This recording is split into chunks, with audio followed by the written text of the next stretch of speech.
all together.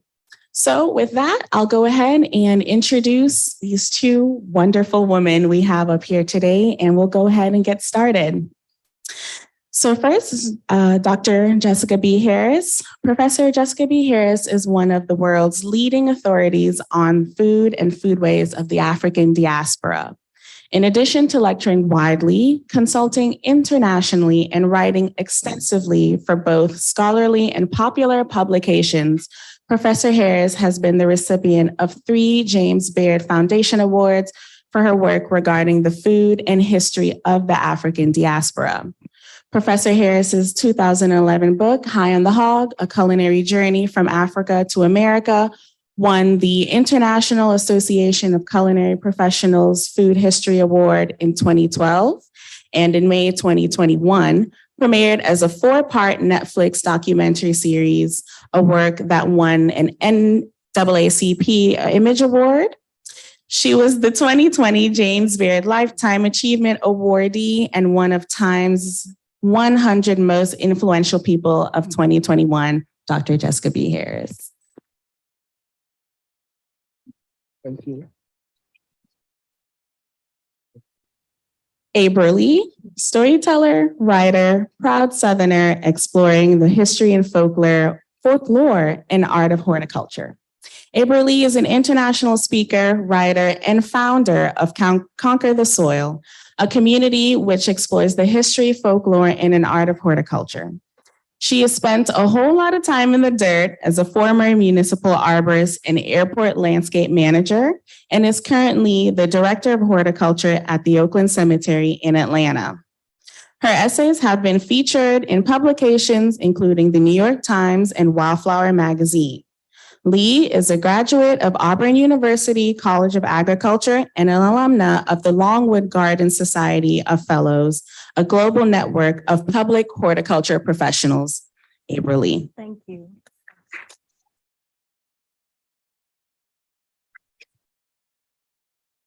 And so the hope for today is as we start, it'll be a natural conversation, but of course, as the moderator, I do have some questions to kick us off. And then at the end, we will have a few, around 15 minutes or so for audience questions. So my first question goes to Dr. Harris. We're here in Charleston, South Carolina, where like many other states in the South, there's a huge historical and social context needed to understand where the stories of food, agriculture, and horticulture began. What fuels you to keep learning about the connections between the South, the land, and the food? And how do you take care of yourself when you reach the inevitable lows of this work? Eek. Answer to the first one is a simple sentence. I'm a nosy broad. You know, I'm a nosy broad and I want to know what happened, where did it happen, why did it happen, who's doing it, why are they doing it, what makes them do it, what's behind it, what's driving it. I guess for me, the journey began before most of y'all were born in the 70s. See, I really meant that. In New York City, it began even earlier than that in the 50s, if you really want to go back. I am the first non-UN related child to go to the United Nations International School. Wow. I went there with Ralph Bunche's kids. And before y'all get into the, ooh, she's so bushy. Okay. It was a work decision. My mother was a working mother. And the UN school was on her way to work. She could drop me off. And she found a mother of a classmate who would keep me after school so she could pick me up. So let's not deal with that. I'm also an only child. My mother was one of 10, and I have a feeling that she said, let's not do that. So I'm an only child, but being an only child meant that she and my father could pour, love, resources, aspirations into me. And I was the kid that took them on. I said, okay, I was the good kid. I did what they told me to do. That being said, it gave me several things, the UN school, that then enabled me to start this research. Long answer, short question. Sorry about that. No, please. It gave me language. I came out speaking fluent French with native fluency, which I didn't realize I did. It gave me curiosity about the cultures of others. One of my oldest friends in the world, we actually call each other first friends. She's British and from Wales in England. And every time I go to England, she gets on the train and we see each other drink too much and giggle. Another one of my oldest friends is a Shivite Brahmin from Madras, India. And, you know, so I have this, I grew up with this international coterie of people. Flash forward to the 70s, which is where this thing should have started. And I am, at that point, travel editor at Essence. And by the way, let me say this, because people forget this about me.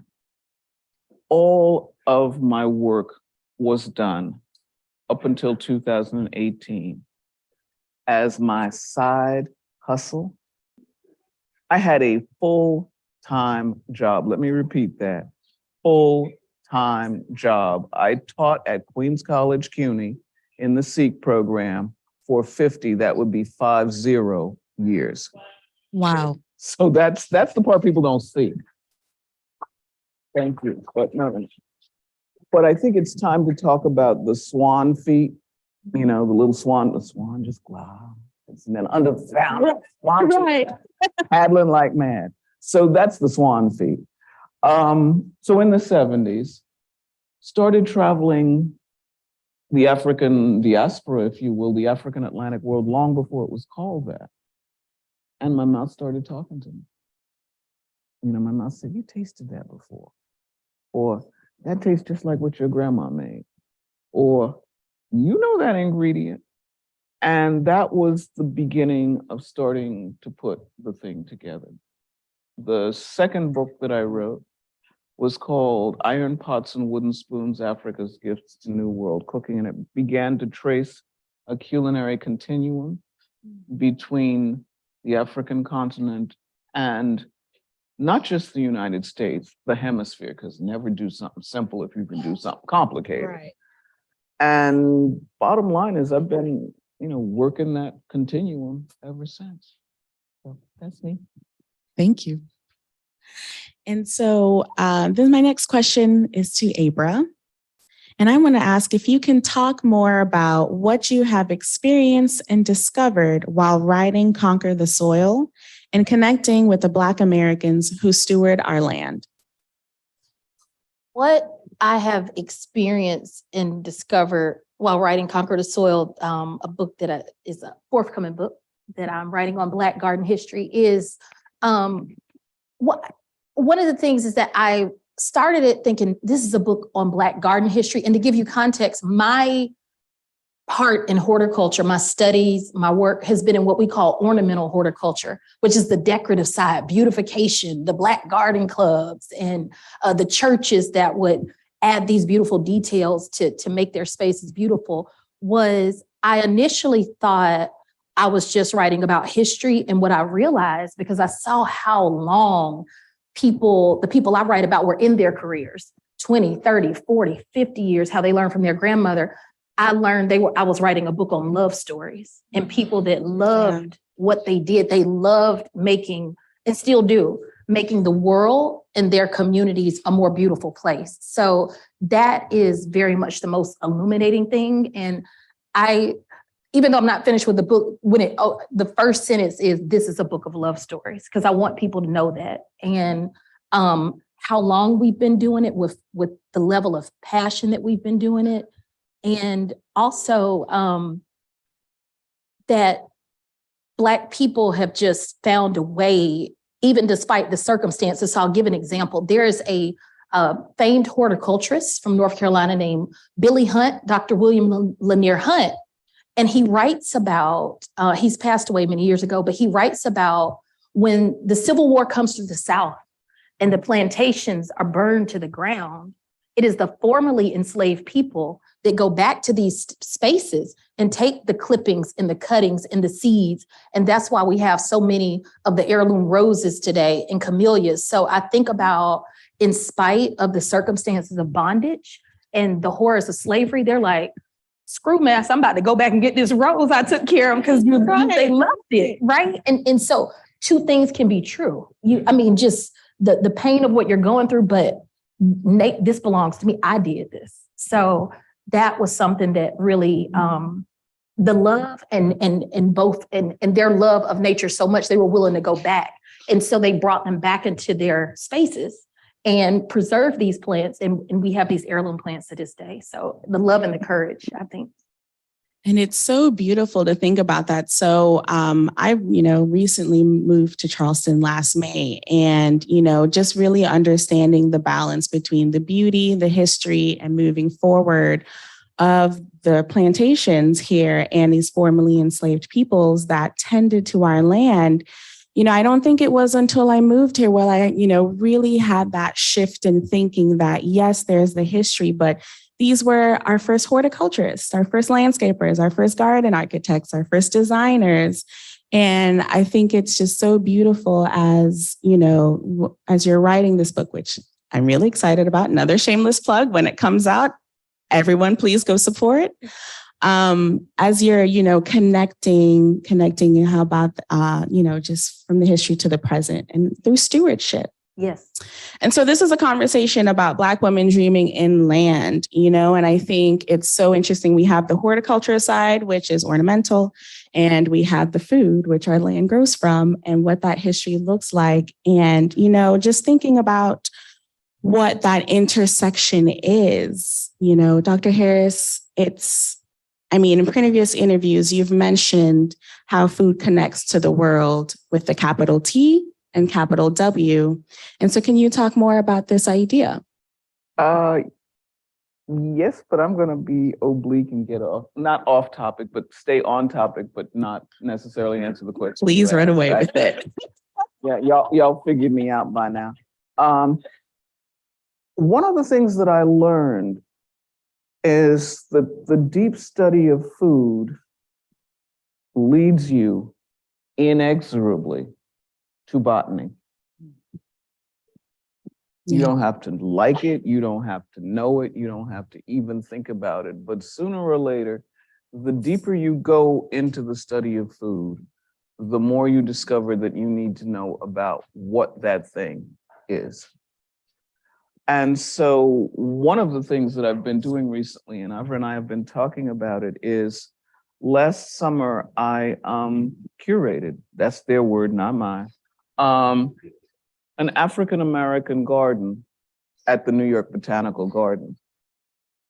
It was a first. It was pretty historic for certainly botanical gardens in that sense. But what happened was it unlocked a whirlwind. It made people start to think about their plants. We did seminars with Karen Washington and talked about urban gardening, and we had films about the land and the stewardship of the land. But that whole notion of what are these plants? Who's growing these plants? Why are they growing these plants? The multiple uses of the plants are all things that came up. That being said, the New York Botanical Garden actually has a 3-year project, the African American Garden, and that was the United Statesian, a lovely term that a friend of mine coined eons ago, because America is a hemisphere named for an Italian that got lost, but that's another story. But it's a hemisphere. So an African American garden could be a Caribbean garden. And so this garden this year is inflected as African American Garden, the Caribbean experience. Wow. And so we're looking at the plants as they morph, as some of the things remain the same, because the New York Botanical Garden is located in the Bronx. And so the major Caribbean peoples in the Bronx are Dominican and Puerto Rican and Haitian. And so we're looking at those plants and how they were grown. Avra was just showing me some images of the way that we garden, ornamentals, that's to say the pretty stuff, in with the practical stuff, the edibles. And that same thing obtains in the Caribbean. You'll have the crotons and the bougainvillea and all of those pretty plants growing alongside of everything else. And now we've come up with a system that's the conuco system, which is a whole nother way of growing things all together. So watching this as it morphs has been extraordinary. And then next year, you know, health, strength, breath, all those things, we're doing an African diaspora garden, which will then take it even further south into places like Brazil and, you know, South America. And so just this whole notion of what happens to that African gardening impulse once it gets to this hemisphere is something. So that's kind of an oblique answer to your question, but food leads to botany and botany leads to all kinds of amazing things. I think it's what we wanted to hear either way. And Abra, I'm sure you've been able to see, you know, and listen and hear some of those stories as well, if you're able to share a few. Yes, so I think about there is an academic, a Black gentleman in the 1940s, a graduate of Hampton, a native of Roanoke, Virginia, Dr. H. Hamilton Williams. And he did his thesis and his PhD at Cornell in ornamental horticulture. And this is the first time that an academic has studied Southern landscapes in ornamental horticulture. And he's specifically studying them in Black communities. And though his words can be critical at times, his observations are acute. And Dr. Williams passed away in, I think, 81. So he's not here to speak for himself, but it can be two things. He could have been critical just because that wasn't the style that he liked. Just because you're a Black person doesn't mean that you have to like or love what academics call vernacular landscapes. I call them folk gardens because they're gardens of the people. But I say this because he does a 10,000-mile survey throughout the southern states, Tennessee, Alabama, Georgia, North Carolina, and is documenting what he's seeing and taking pictures of these Black rural gardens. And he talks about that there is hardly a Black home where you don't see a potted plant in a tin can or the flower beds edged with tires. And with this, you think about how Black people, no matter what happens when the land is taken from up under us for various reasons, for it, you know, it could be gentrification, eminent domain, redlining, because of the potted plants, they're taking the land with them. They're taking the heirloom roses with them. They're taking the tomatoes that grandmama grew with them. So that is something that I think is important to note that. And then also that Black people, he notes this also in his thesis, that we are a people of racial heritage. Our roots are outdoors, and that we've been introduced to the indoors. And he uses beautification and, in his mind, landscaping and the rise of the garden clubs in Virginia, which is a whole other story, the Black garden clubs, the Negro Garden Club of Virginia, to tell Black people, reintroduce yourself to the outdoor living. And he's stating how, when he's writing this in 1940s, we're 50 years at that point, around 50 years, a little over 50 years from the emancipation. And of course, there's that terrible, portion with enslaved labor used to build the agrarian South.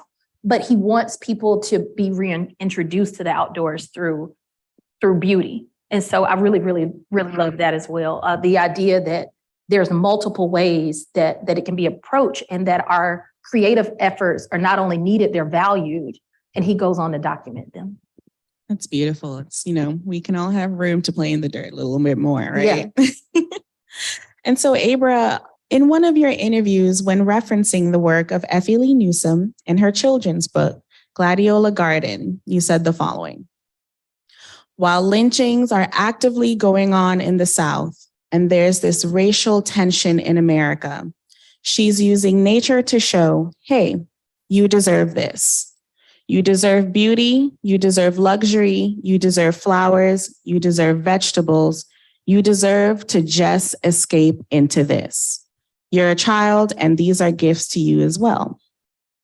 Translating this to present day and adults, and also women, what are your hopes for Black women in horticulture, agriculture, and environmental justice work? My hopes for Black women in this work are that we understand that we're part of a sisterhood, that this is a long lineage of Black women having a love for flowers and being flower sellers. And I mean, a mobile nursery. We can't forget the Black flower vendors that existed in Charleston for so long. So we are part of a sisterhood. We're part of a creative space. And for context, for people who don't know who Effie Lee Newsom is, so many academics in the audience. I feel like y'all do know. Maybe, does everybody know? Okay. Let's go for it. No, okay. So she is a Harlem Renaissance writer and poet. She writes for the Crisis magazine, which is the official magazine of the NAACP. Her editor there is W.B. Du Bois. And Effie Lee Newsom is born into a free Black family. Her father is Bishop Benjamin Lee, who was the president of Wilberforce. She's born in Philadelphia, but long story short, she moves around a lot because he is a bishop in the AME church. And she becomes a Black, her work at the Crisis, she is a children's writer, and she specifically writes about nature. And she is an eco-poet and a nature poet. And what I was referencing, can I read one of her most famous poems? Yes, okay. Please. So she writes a book in 1940. This poem is not included, or maybe it's 44. It's called Gladiola Garden. It is written by Effie Lee Newsom. It's got 160 poems in it, food poems in it, where she's talking about the vegetables going to the market and they look super cute. It is illustrated by Lois Mailou Jones, the famous artist, and the book is published by the Associated Press or Associated Publishers, and that's the publishing house of Carter G. Woodson. So it's a whole Black history project in itself.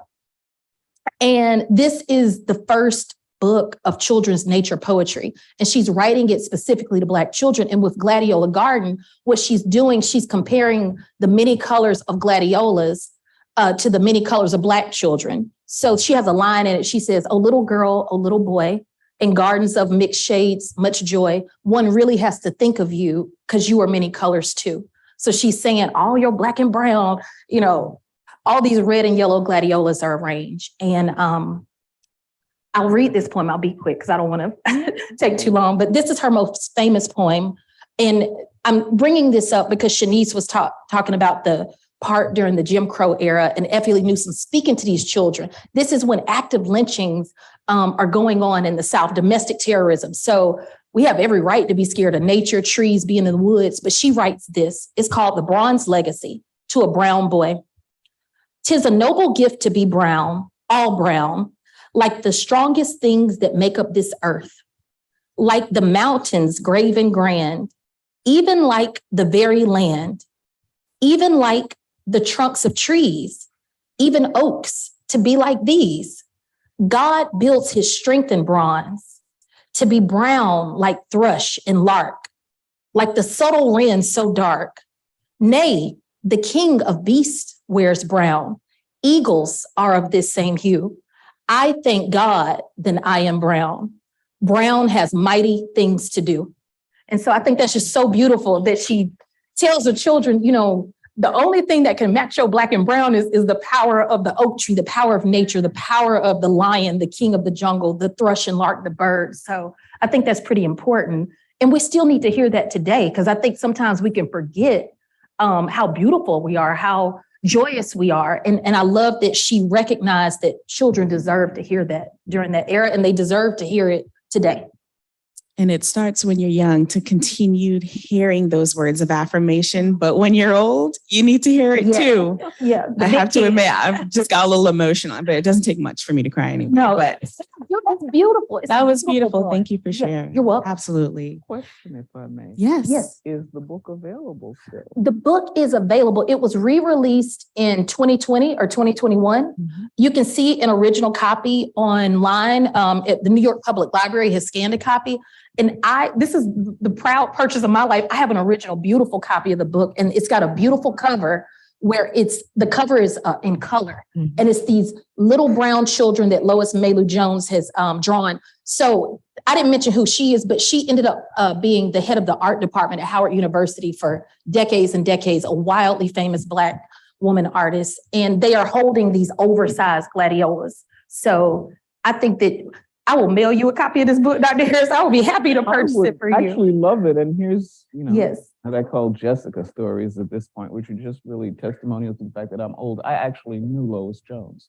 Wow. So yeah. Amazing. Yeah. But yes, I will send you, I will go through your people and send you a copy. Oh, wow. Copy all by yourself. I'm going through people.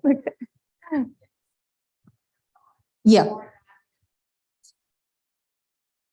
Yeah, in paperback. Okay. And the original is a beautiful hardcover. Yeah. Wow. Wow. Well, before I move on to any other questions, I know I wanted to make sure that this was a more dialogue, and I'm sure, Dr. Harris, there's a few points that you might have wanted to touch on. We got that history lesson. I take notes because I got a short attention span and forget stuff.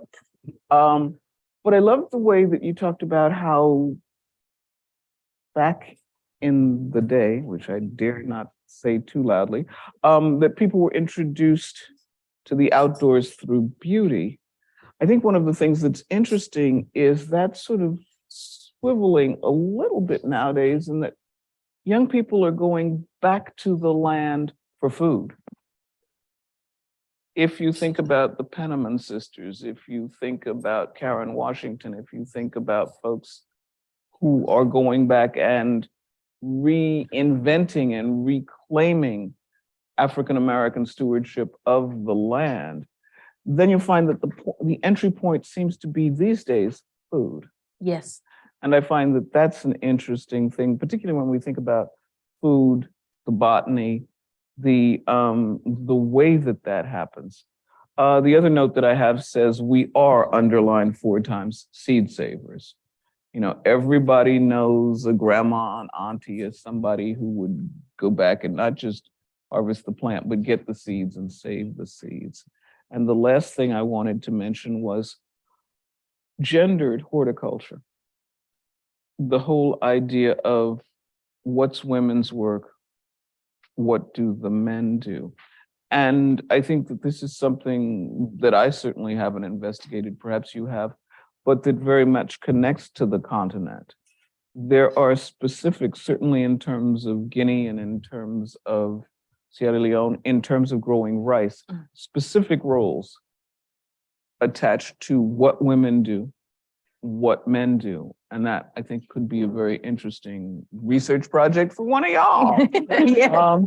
But the whole idea of gendered horticulture, how that works. I've looked very cursorily at gendered food. Women of the stew pot, masters of the flame. Men tend to cook on open flame, barbecue, all of the dad at the back door grill, the whole kind of thing. And women tend to be, mistresses of the hearth. So just to take a look at that kind of gendering as it goes into plants, who's digging the garden and who's planting the garden, I suspect are encouraging. Amazing. I haven't ever thought about it from that perspective, but now that I'm hearing it come from you and hearing it out. For me is well, I'm just saying, not for you. I'll go there. Because I mentioned the garden clubs, right? And the legacy of these historic Black garden clubs that have existed in the South. And I'm not saying 1 or 2, I'm saying thousands, right? And these, though there are men's clubs and children's clubs, they're overwhelmingly led by Black women. It's not even close. To the point in Virginia, they were federated. They had their own constitution. They're meeting. They're having symposiums and conferences and flower contests and beautification projects, and they're registering people to vote. So they're organizers. Maybe outside of the NAACP, the Black church, the Black garden clubs, these Black women are the biggest organizers in the community. And they're also on this mission of beautification. So it was very, very gender specific. And thinking about the roles, I think about men being masters of the turf. Yeah. Just really got to have my lawn green. And women are about the creativity. And I'm going to intertwine these flowers no different than you would stitch together a quilt. So that's how we would do that. So thank you for illuminating that, because that's something I've never thought about. Never. Yeah, and it's just incredible that whether you're looking at it from a plant side, food side, or the beautiful in between, it's all about returning to the land in one way or in another. And so my question is for the both of you. And so in your opinion, why should people still care about this work and make the effort to return to the land? Cause.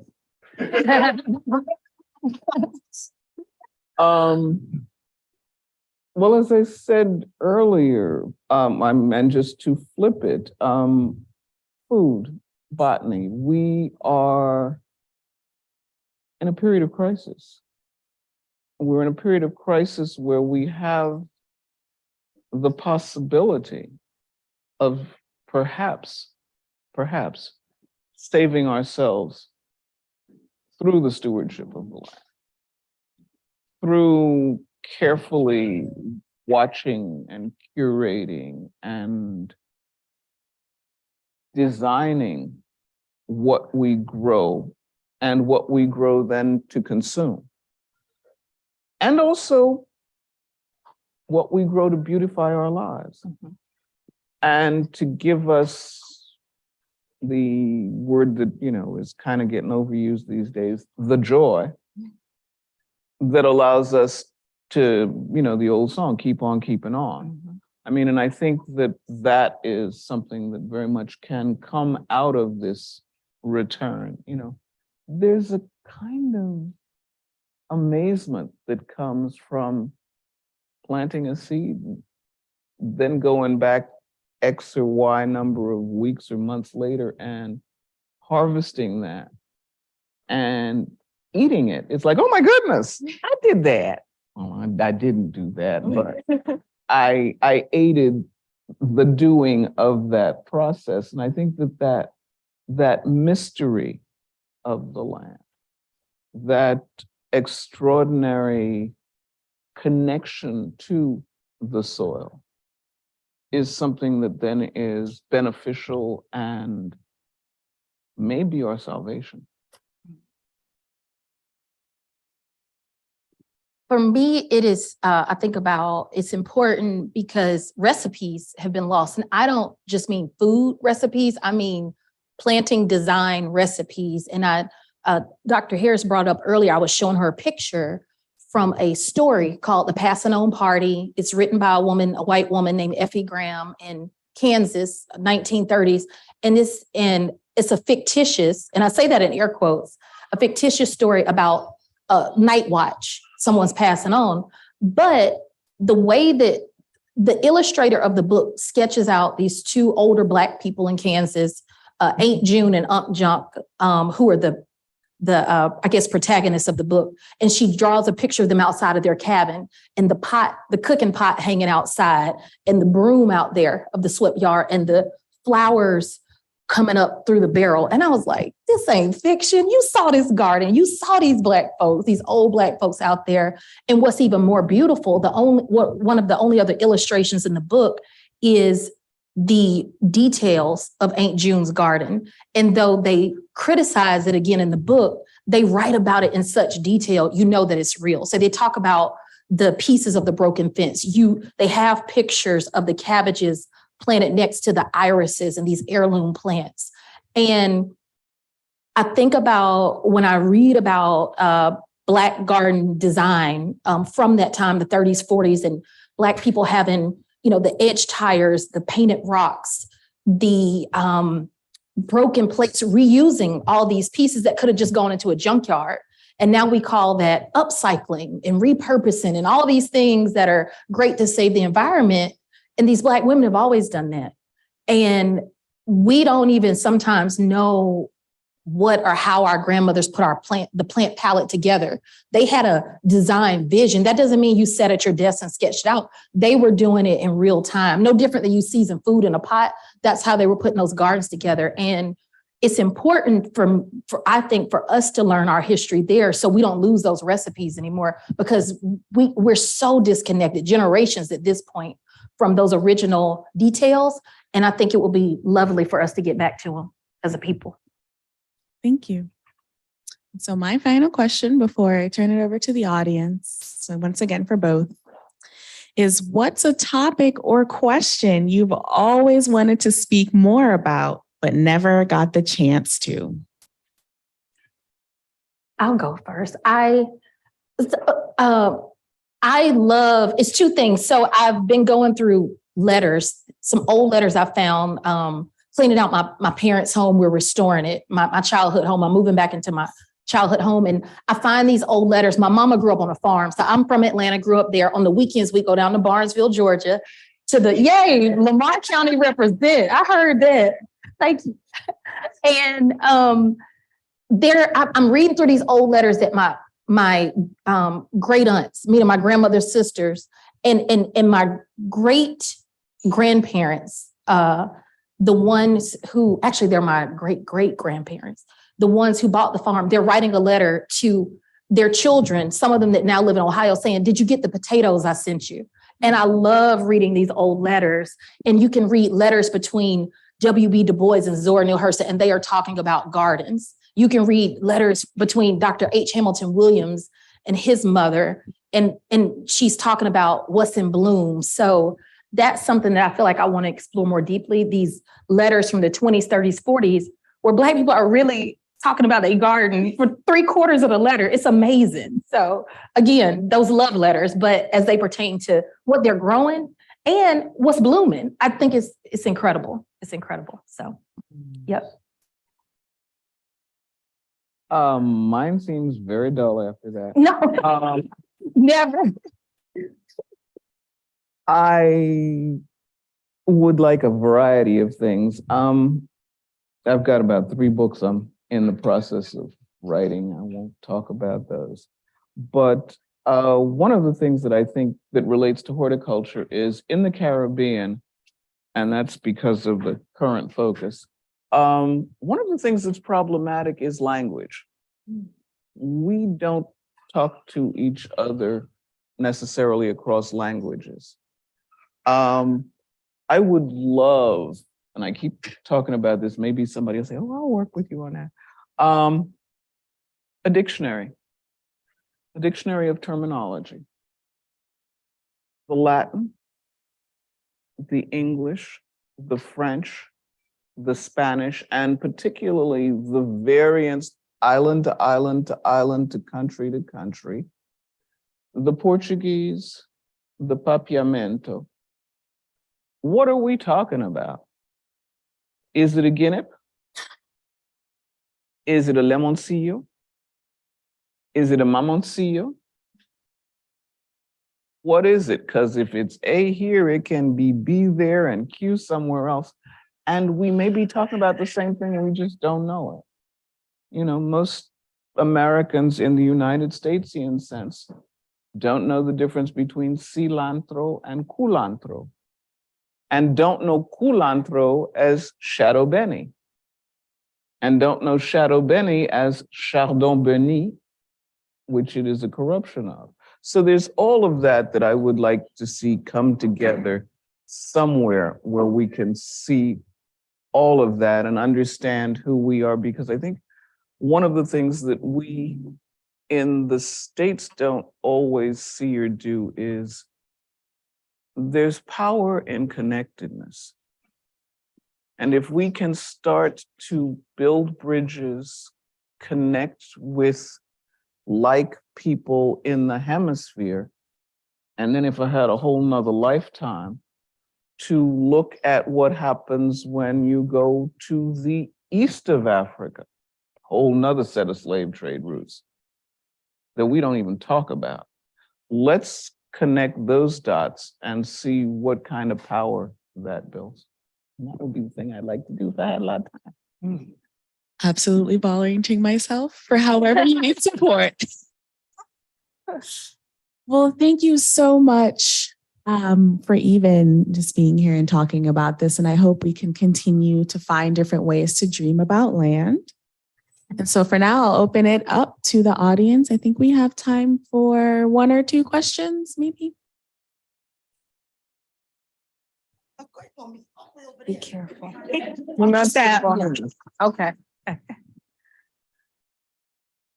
Thank y'all so much for coming. And as somebody who's farming here, I have specific memories of a 4-year-old, like being introduced to a garden. So my question to both of you, what's your first memory of the land, the seeds, the food, or the ornamental? Mine is my family's farm. My mom grew up on a farm, a self-sustaining farm in Barnesville, Georgia, in Lamar County, and literally the dirt road country, the cows in the pasture. And my first memory, and I didn't understand the layering then, but the garden being in the yard and the yard being on the farm. So right outside that front door, and coming the steps down off of this little southern porch, this little house, and the tomatoes being right there next to the roses, and my Aunt Lo and the chickens. I remember the chickens walking by, stepping in this red Georgia clay to dirt. And as soon as they made their track, she would get out her broom and sweep it and just make it smooth again. And so just that memory of my great aunts, my Aunt Lois, just being down there outside in her garden. And that was where horticulture started for me. Well, my mother was a gardener, but that's not my first real gardening memory. My first real gardening memory is my grandmother, my paternal grandmother, lived in the South Jamaica projects in New York City. And I am old enough so that there were probably the residue or the fallout of the Victory Gardens from World War II. But if you lived in the projects back then, you could apply for and get an allotment, which would be a strip of land that you could then garden. And I remember my grandmother growing Southern stuff. So in New York City, in the projects, she grew collard greens and peanuts and field peas. And I remember being there, and I must have been very young because the Long Island Railroad ran by the back of the projects. And I remember looking up and seeing, it seemed like it was a million miles away. Mm-hmm. And so that would be my first garden. Wow.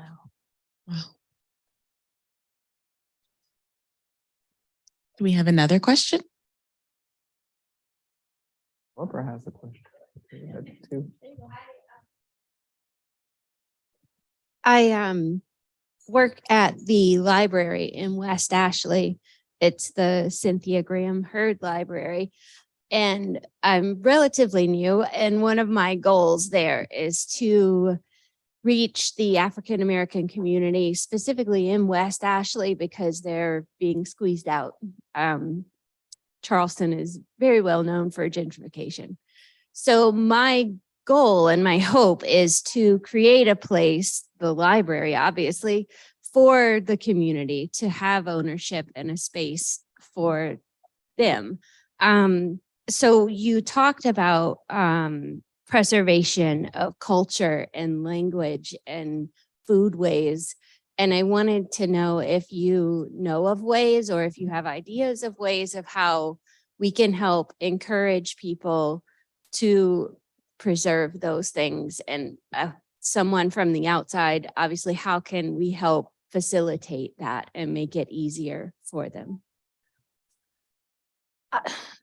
These are young people, or is this, it's just the community okay. in general? It's poverty, they are living day to day, a lot of them. And sometimes you don't have time for that. Okay. I know my family was poor and they didn't have time to preserve and think about culture. It was like, okay, I got to pay the bills, So. I think a way that may work is with the community you're working with. When we think of jazz and hip hop and Negro spirituals and fashion, soul food, these are things all invented by Black communities, right? They took these instruments and turned them into something amazing to sound. So it's no different with gardening. And what we have never failed at is reinvention, Black people in America, and creating beauty out of that. So just reminding them, if you all did all that with song and food and dance, I know your garden can't just look like any garden. It needs to look like a cultural expression of what you are and who you come from. And that's not going to look like, it's very individualistic is what I'm saying. And it doesn't mean, it could be, and they have the power within them to create something new. And I think the reason I asked for the young, because what I find is that when you connect culture to horticulture. So a good example, I think August of 2023 is the 50th anniversary of hip hop. So there's a way that you can connect hip hop to food, to this community garden. It's going to look outstanding, just that quickly, because they know how to connect those three dots. But if you say make a garden, what does that even mean? If you say a Black garden, okay, now a hip hop garden, they in it and they finna, it's going to be flashy, blingy, all that. It's going to be amazing. So that may be a way you can try. And what I was going to simply say is, if you build it correctly and honestly, the proverbial they will come. I think the thing is, particularly as a public library, I'm assuming, you could piggyback on what Avery just said. Do you have space for a garden? Maybe it is a garden that can be a part of a community effort at the library. Maybe it is that hip hop garden. Maybe it is a series of events talking about that anniversary, or talking, because I don't think you're talking specifically about gardening. I think you're just talking about, how do I get these people here and how can I become a place where they feel welcome and empowered. And I think that's about asking them, what do you need? How can we help you? And that's sticky, wicked, and tricky sometimes, because everybody doesn't want somebody in their face going, what do you need? It's like, I need you to get out of my face.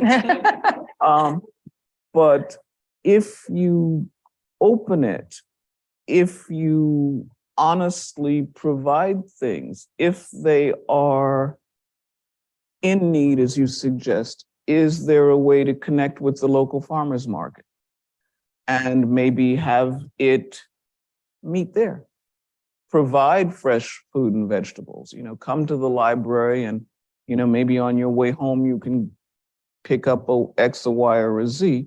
Not at those farmers markets swaddled like the baby Jesus prices, but, something local. Do you have any Black farmers in your community who are selling things? Are there Black artists in your community selling things?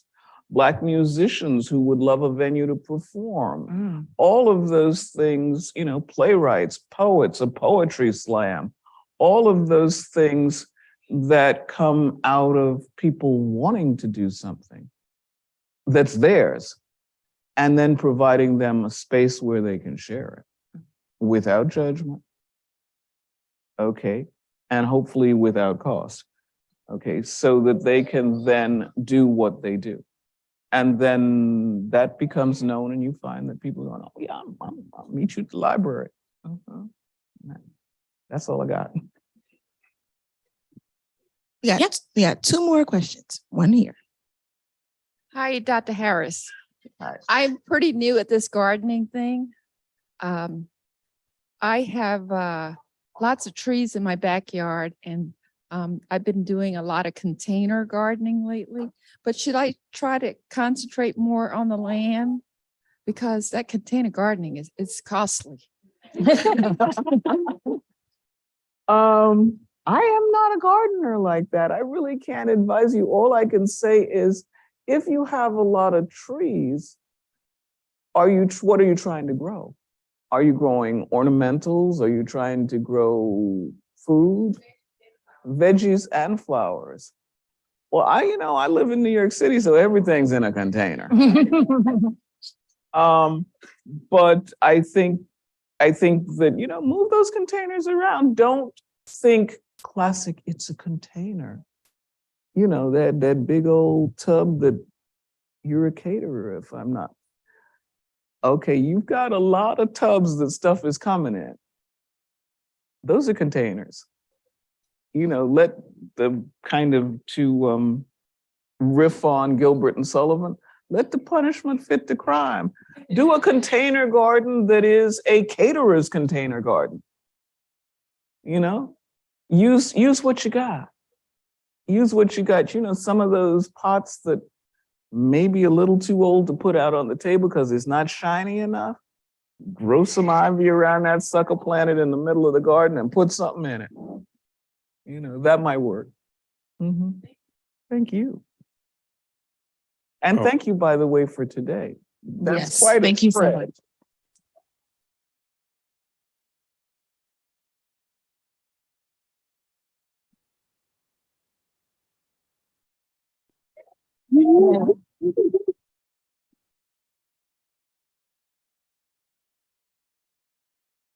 So I have just a simple question, which is, what do you think we should be reading or paying attention to? What are you reading that you think we might benefit from? Because I'm somebody who loves to read and watch TV. And so I'm just curious about where I can take this conversation and who I can go to besides your own work. Let's say that. Besides your own work, y'all get first priority. But after that. Yikes. I have two reading modes. I read for work, and then I read dumb stuff that I am not going to admit to reading. I would think that within the for work, first of all, last shout out, your book, pub date, can it be pre-ordered? Yes. How does that work? So tell us now. Yeah, so we're still in the process. When I say we, Timber Press is the publisher, is Hachette. I'm sorry. Hachette. I always miss that up. I apologize. Thank you for no, that's the French teacher in me. Just go on. That's why I mess it up. Living in Atlanta, I don't know any French. But we're still working through some of the profiles I'm needing to finish up. Writing has been slower for me. My mom has dementia and lives with me, and it's just been a very start-stop process there. And the expected publishing date is spring of 2025. So I am very excited about that. And I do not know if it's on pre-order, but the book is called... Oh, if it's spring 2025, okay. It's not there yet. Okay, well, it is not there. And if you Google Conquer the Soil, the Untold Stories of Black America's, our country's farmers, gardeners, and growers. But if you just Google Conquer the Soil book, the information will be there. And that's how you can keep up with it. So thank you. Thank you for the promotion there. That's amazing. Oh, that's important. Gosh, what are you reading? I mentioned reading and not intentionally letters. It really came from me cleaning out. No. I'm the school teacher. I'm sorry. I'm taking over now. Please. Books. The gentleman asked, what books are you reading? So with that, books that I am specifically reading I find interesting books that may say the history of Black Jacksonville or the history of Black Kennesaw, Georgia. So a book that I read recently was When Harlem Was in Vogue, and it's a book about the Harlem Renaissance. Now, the reason I read these community-driven Black books is because in that book, they start randomly talking about how Langston Hughes drove a floral truck and how he worked for a Greek farmer on Staten Island. And I was like, what? Who knew this? The great Langston Hughes, right? And when you're reading those hyper-specific books about community, Black Jacksonville book, I was just reading it. Then they started talking about Blanche King Hurston being a flower farmer and owning a big farm of flowers. That's Zora Neale Hurston's sister-in-law. So those community books always have a way. Horticulture is not separated from them when they're talking about those Black communities from the 30s, 40s, 20s, 1800s. So that's what I'm reading. Thank you for helping me stay focused. That's my job. What am I reading? I read biography.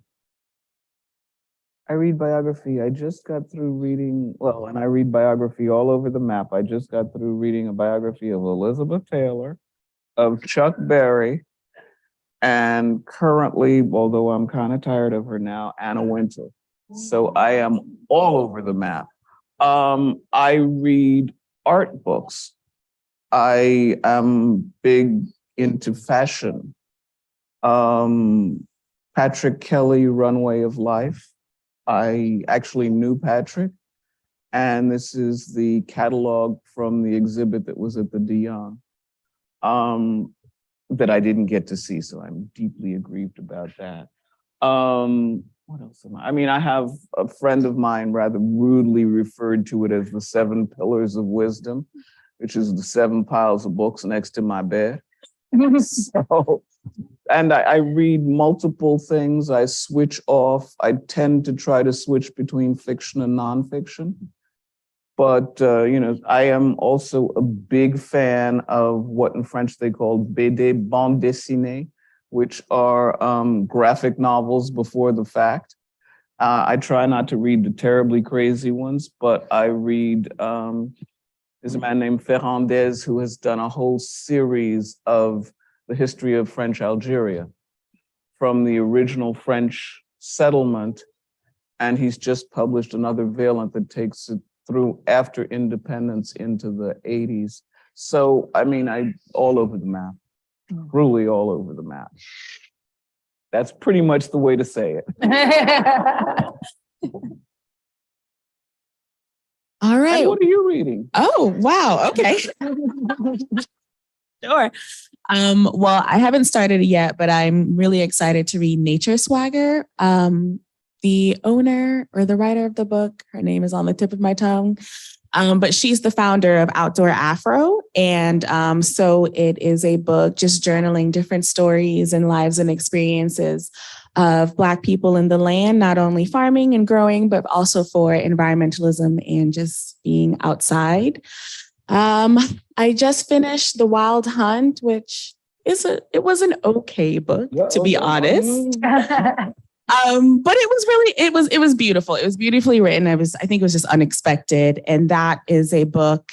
It's a fiction book that is about this woman who is returning to her homelands. But there's a little supernatural in history kind of torn into it, where the crows are the souls of people who have recently deceased. And so, it's kind of like ancestral and villagey, but also intertwining between the past and the present, it was beautifully written. So I'm still processing how I feel about it. And socially, which is not scholarly at all, I just started Counterfeit, which was on Reese Witherspoon's book club. And it's a woman who her life is going pretty much everything right. But one of her old friends from college, has been running this massive counterfeit scheme. And it's just their journey about beginning to the end. Mhm. Yeah. Love it. But yeah, well, once again, I just wanted to take some time to thank Dr. Jessica B. Harris and Abra Lee, the Preservation Society, Charleston Hort Society, Charleston Parks Conservancy, for pulling this all together. Dr. Butler for being the beautiful person that brings us all together and hosting it here at the Avery.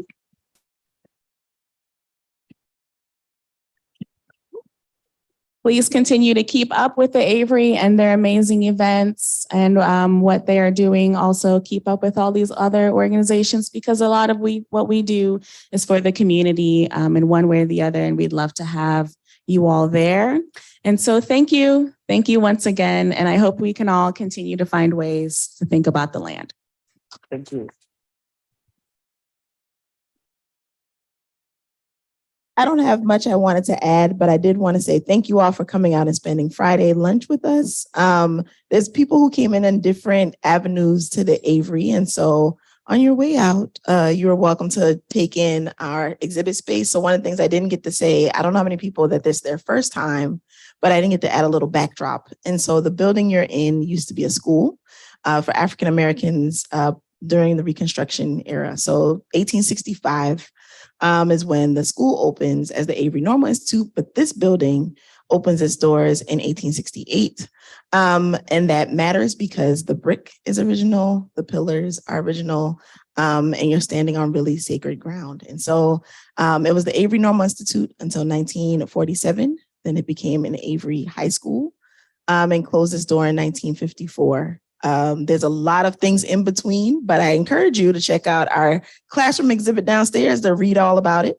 I also just wanted to thank you all for a couple different reasons, because we have a group of phenomenal scholars and artists and creatives who decided to bring their talents to Charleston for this weekend for their retreat.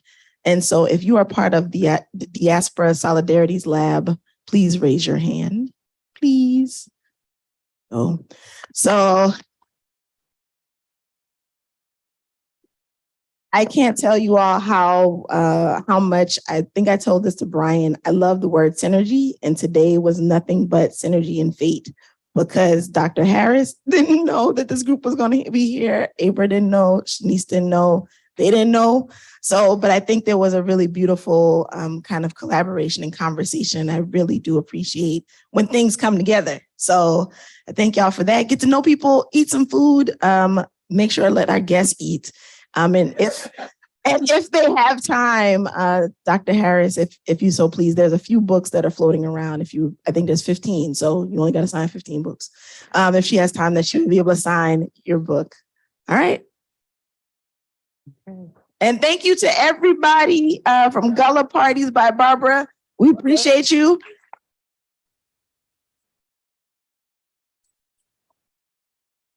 And I am going to shout out Rashonda Grant, because she is the the new Chewy champ in town. She unseated my folks over at Daddy's Girls Bakery. So, but you know, it's okay. It's gonna be a rematch. I feel it.